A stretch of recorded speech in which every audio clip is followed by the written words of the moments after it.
नमस्कार विद्यार्थी मित्रांनो, आपण चॅप्टर 4 बेसिक जॉमेट्रिकल आयडियाज करतोय. ठीक आहे, त्याच्यातले आपले 10 क्वेश्चन्स झाले. ठीक आहे, आता आपले आपण करणार आहे 11 ते 20. ठीक आहे, तर क्वेश्चन नंबर 11 बघा काय म्हणतोय. 3 or more lines are blank if they pass through a common point. ठीक आहे, इथे सपोज एक कॉमन पॉइंट आहे, तिथून जर है ना 3 or more लाईन्स, एक लाईन आहे ही दुसरी, ठीक आहे, एक तिसरी, ठीक आहे, एक चौथी,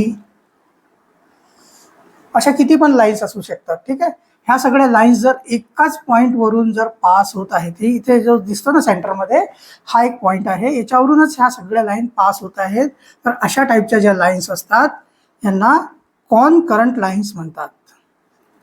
ठीक आहे, कॉनकरंट लाईन म्हणजे याच्यातलं ऑप्शन कुठलं येत आहे, आन्सर याचा ऑप्शन नंबर सी जे आहे, ऑप्शन सी जे आहे याचा करेक्ट आन्सर आहे. ठीक आहे, ह्या ज्या लाईन्स आहे ना यांना तुम्ही नाव देऊ शकता काही पण, ए बी. ठीक आहे ना, हे ए बी, त्याच्यानंतर ए बी सी डी. हां, लाईन्सचं तुम्हाला तर माहिती आहे नाव कसे द्यायचे. ठीक आहे, ई एफ,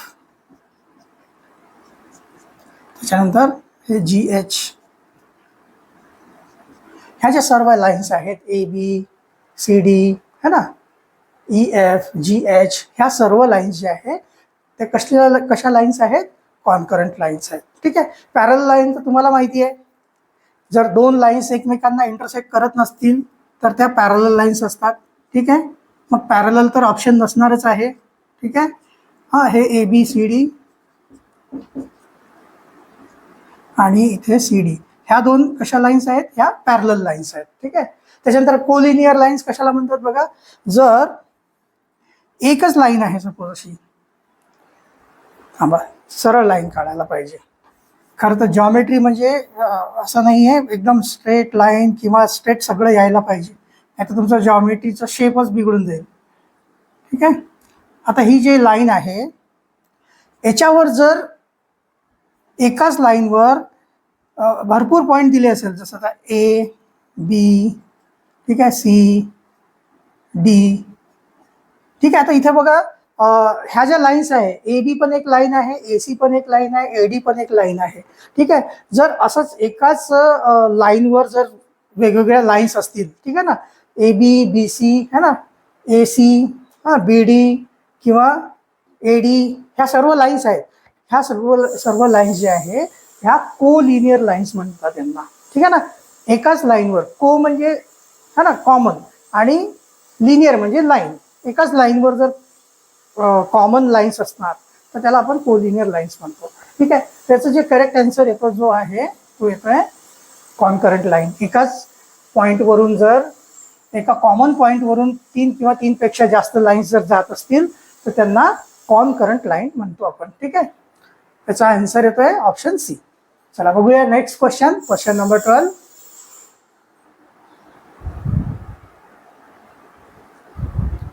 क्वेश्चन नंबर 12 बघा.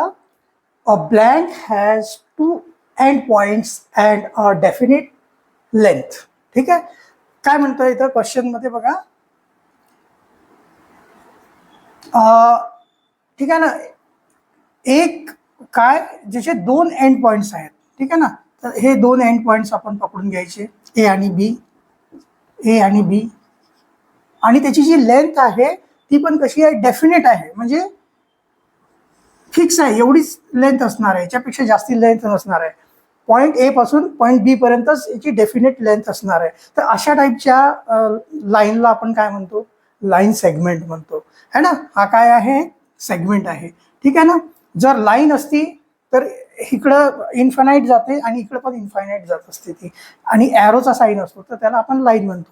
पण हे जे आहे ना लाईन सेगमेंट आहे. ठीक आहे, आणि पॉईंट तर नसणारच आहे, कारण पॉईंट कशाला म्हणतो, ह्याला म्हणतो आपण है ना, हा पॉईंट आहे, म्हणजे याच्यातलं ऑप्शन कुठलं येते, आन्सर येते ऑप्शन नंबर बी.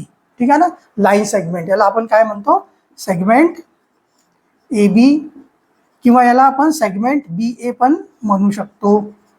ठीक आहे, दोन्ही सेम आहेत. चला, तर याचा आन्सर काय आहे, बी, लाईन सेगमेंट. ओके, चला नेक्स्ट बघूया क्वेश्चन नंबर 13.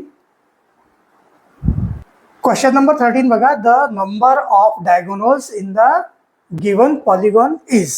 हा एक पॉलिगॉन दिलेला आहे आपल्याला, याच्यामध्ये नंबर ऑफ डायगोनल्स आपल्याला फाइंड करायचे.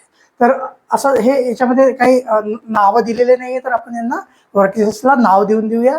ठीक आहे ना. सपोज हे ए आहे, हा बी आहे, हा सी, हा डी, ई आणि एफ. ठीक आहे ना. आपल्याला जे डायगोनल्स आहे त्याचे नाव द्यायला सोपं जाईल, काउंट करायला सोपं जाते. तर सर्वात पहिला डायगोनल बघा तुम्ही, हा वाला काय आहे, एफ सी. ठीक आहे. असं डायगोनल काउंट करत जायचं. त्याच्यानंतर हा डायगोनल, हा इथं है ना, हे व्हायला पाहिजे.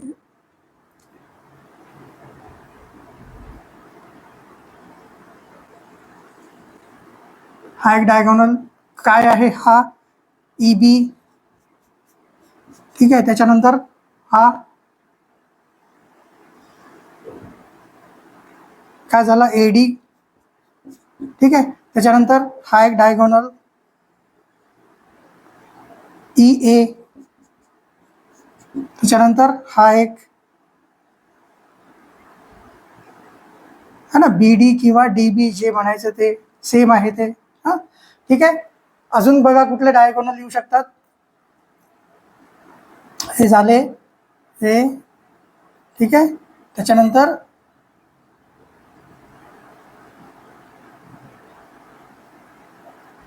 हे बघा ए सी. ठीक आहे. हे झालं. परत आता हा आणि हा डायगोनल बघा, एफ बी. आणि अजून एक कुठला राहिला बघा, हा आणि हा राहिला, एफ डी. तर असे बघा किती, 1 2 3 4 5 6 है ना, 1 2 3 4 5 6 7. डबल रिपीट कुठलं झालंय का, एफ डी. अजून एक डायगोनल आपला बघा, हा एक ई सी. ठीक आहे. हा एक डायगोनल आहे अजून ई सी. म्हणजे किती टोटल बघा, 1 2 3 4 5 6 7 8 9. किती डायगोनल्स आहेत त्याच्यामध्ये, 9. म्हणजे याचा आन्सर कुठला येतोय, ऑप्शन बी. ठीक आहे. चला बघूया आपण next question, question number 14. Question number 14 बघा, how many points lies in the exterior of angle Y O Z. ठीक आहे. आता इथं काय करायचं आहे, एक अँगल आहे वाय ओ झेड. आता ह्या फिगरमध्ये आपल्याला वाय ओ झेड कुठला दिसतोय बघा, वाय ओ झेड हा अँगल आहे. ठीक आहे.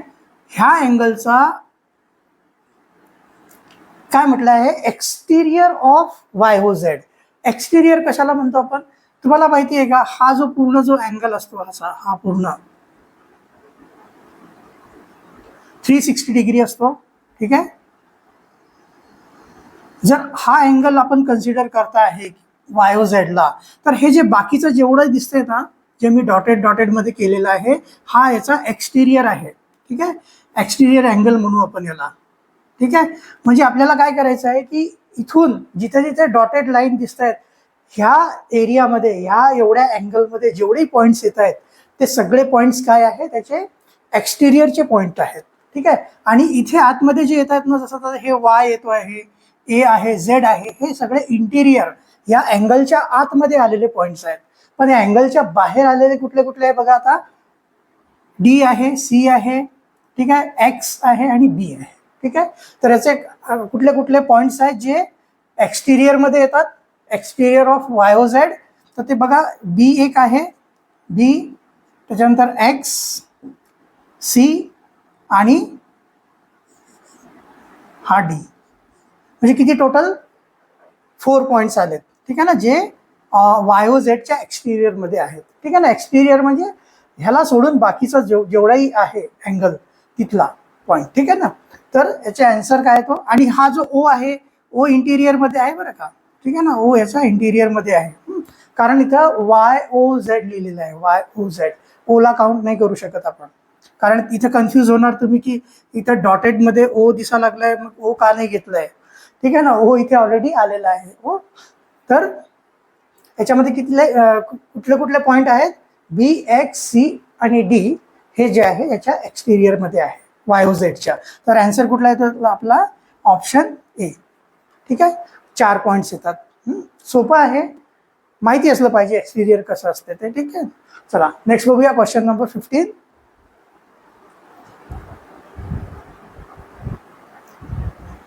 क्वेश्चन नंबर 15 बघा, which of the following pair of line segments are non-intersecting.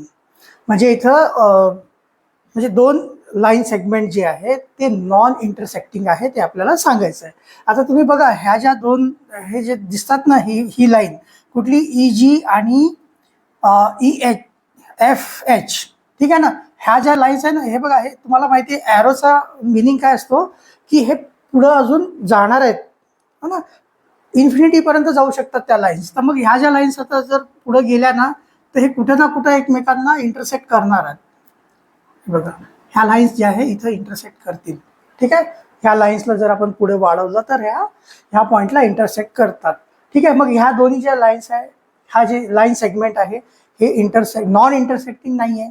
मग कुठली लाईन नॉन इंटरसेक्टिंग आहे बघा, AB आणि CD ह्या दोन्ही लाईन पॅरलल आहे. याला तुम्ही किती पण वाढवा, किती पण हे इन्फिनिटीपर्यंत जरी गेले ना, तर हे कधीच एकमेकांना इंटरसेक्ट करणार नाही. मग ह्या कुठल्या लाईन्स आहे, नॉन इंटरसेक्टिंग लाईन्स कुठल्या आहे, AB आणि CD. मग याच्यातली पेअर कुठली येते बघा, ऑप्शन नंबर डी जे आहे, ABCD जे आहे नॉन इंटरसेक्टिंग लाईन्स सेगमेंट आहेत. ठीक आहे ना. आता याला पॅरलल पण म्हणू शकतो. जर 2 लाईन एकमेकांना जर इंटरसेक्ट कधीच करत नसतील तर त्या पॅरलल लाईन्स असतात. तर मग या AB आणि CD पॅरलल लाईन पण आहे किंवा इंटरसेक्टिंग लाईन आहे. ठीक आहे, बाकीचे ऑप्शन नाही आहे. हे बघा आत्ताच मला हे सांगितलं ना, ह्या ज्या 2 लाईन्स आहे ना, ह्या म्हणजे हे बघा कुठली आहे ही, FH आणि CD. FH आणि CD एकमेकांना इथं हे करत आहे, इंटरसेक्ट करत आहे. ठीक आहे ना, AB आणि FH, AB आणि FH इथं तुमचं इंटरसेक्ट करत आहे. ठीक आहे, त्याच्यामुळे हा पण ऑप्शन नाही आहे. AB आणि FG है ना, EG, तर ही AB आणि हे EG इथे इंटरसेक्ट करत आहे. त्यामुळे हे तिन्ही ऑप्शन नाही आहे. करेक्ट ऑप्शन जो आहे तो डी आहे. ठीक आहे, सोपा आहे एकदम. चला नेक्स्ट बघूया क्वेश्चन नंबर 16.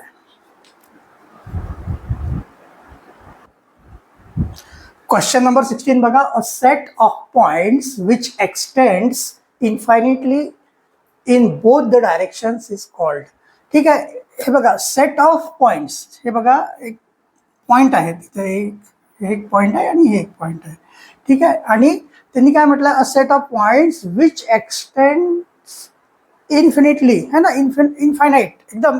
हे बघा ह्याला जर आपण असं हे इकडे इन्फायनाईट कंटिन्यू इकडे वाढत जाणार, आणि हे इकडे पण जो पॉईंट आहे, सपोज हा A आहे आणि हा B आहे. ठीक आहे, हे 2 पॉईंट आहे, सेट ऑफ पॉईंट्स, आणि हा बोथ साईड, दोन्ही साईडला जर हे इन्फिनिटली वाढत जातं, तर अशा याला काय म्हणतो आपण, हे काय आहे, लाईन आहे. ठीक आहे ना, लाईन आहे. ही कुठली लाईन आहे, AB किंवा BA पण म्हणू शकतो. ठीक आहे ना, कारण यांचं जे लेंथ आहे ती काय आहे, इन्फायनाईट आहे, किती पण वाढू शकते. ही जी आहे ॲरो दिलेला असतो ना, हे इन्फायनाईट पर्यंत जातो, हा इन्फिनिटीपर्यंत, इकडं पण इन्फिनिटीपर्यंत जाऊ शकतो, इन्फायनाईट आहे हे. मग याला काय म्हणत असतो आपण, लाईन. त्याचा आन्सर कुठला येतोय, ऑप्शन ए, लाईन. ठीक आहे, सोपं आहे. चला बघूया क्वेश्चन नंबर 17.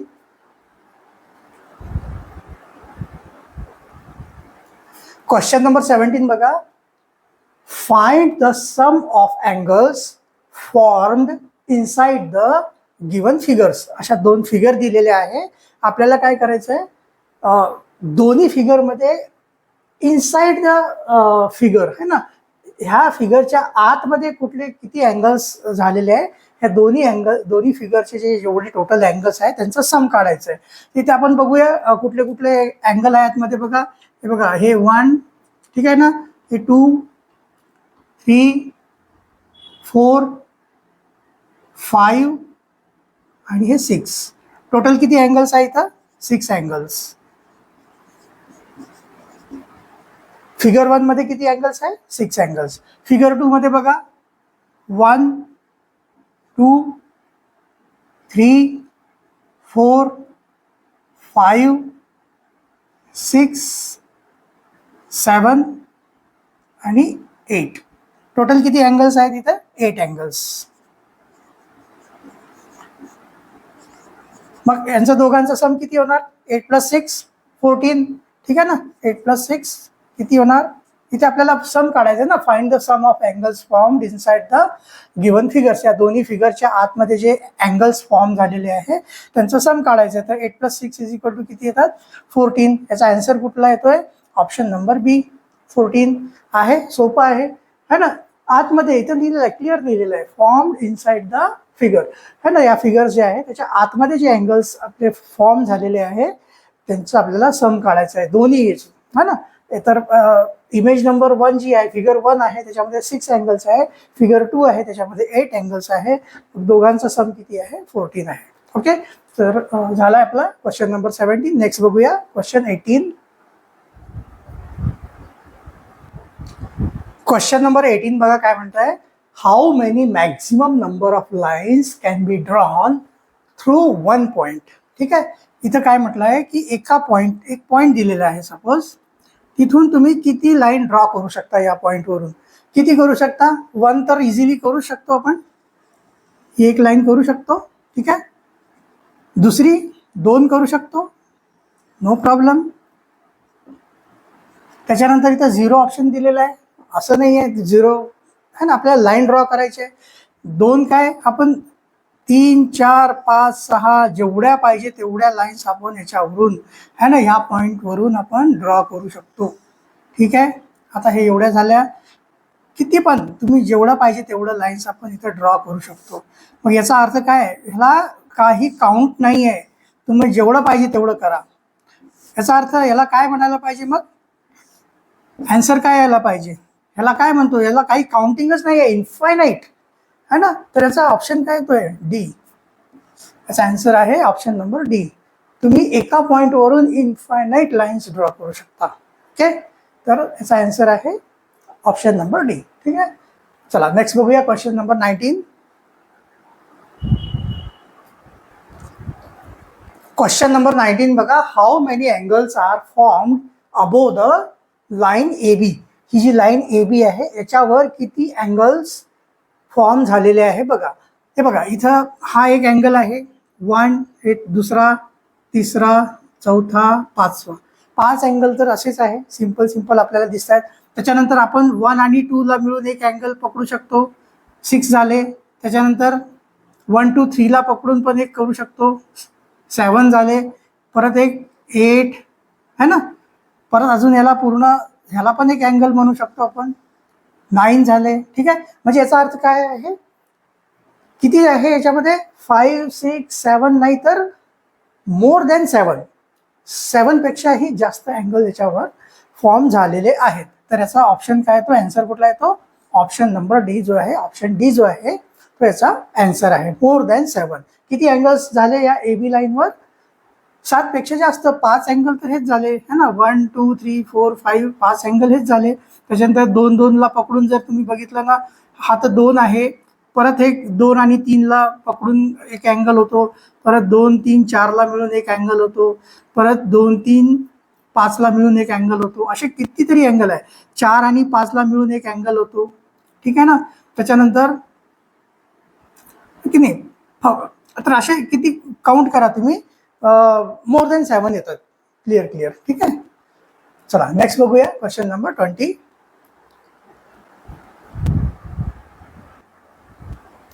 क्वेश्चन नंबर 20 बघा. Select the correct option. ह्या 4 पैकी आपल्याला करेक्ट ऑप्शन सिलेक्ट करायचं आहे. पहिलं बघा काय दिलंय. 2 lines which meet at a distinct point are called parallel lines. Correct आहे का? नाही आहे. कारण पॅरलल लाईन्स कशाला म्हणतो आपण? ज्या लाईन्स कुठल्याही पॉइंटला एकमेकांना ठीक आहे ना मीट करत नाही, म्हणजे इंटरसेक्ट होतच नाही एकमेकांना है ना. इथं लिहिलं ना meet at a distinct point. असे जुळायला पाहिजे एका पॉइंटला, तर तशा लाईनला पॅरल लाईन म्हणतो का आपण? नाही. तशा लाईनला आपण काय म्हणतो? पॅरल लाईनच्या जागी ते ऍक्च्युली कुठल्या असतात? इंटरसेक्टिंग लाईन असतात. Intersecting line.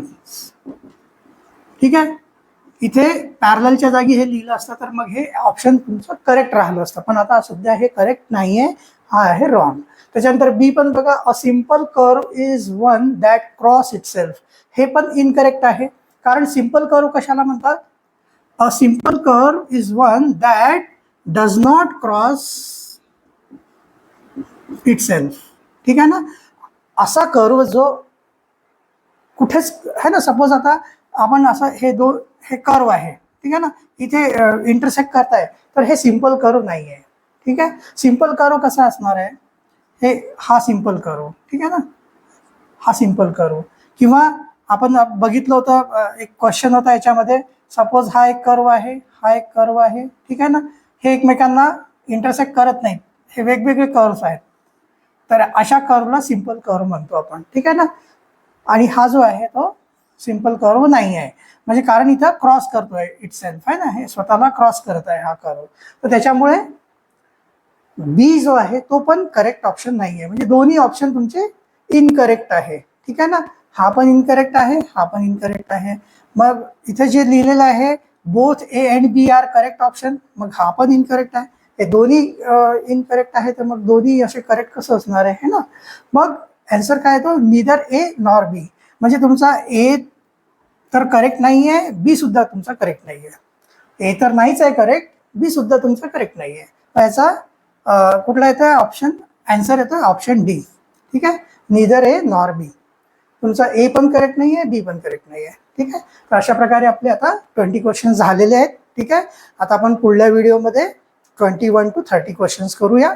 ठीक आहे. तर भेटूया आपण पुढल्या व्हिडिओमध्ये. धन्यवाद.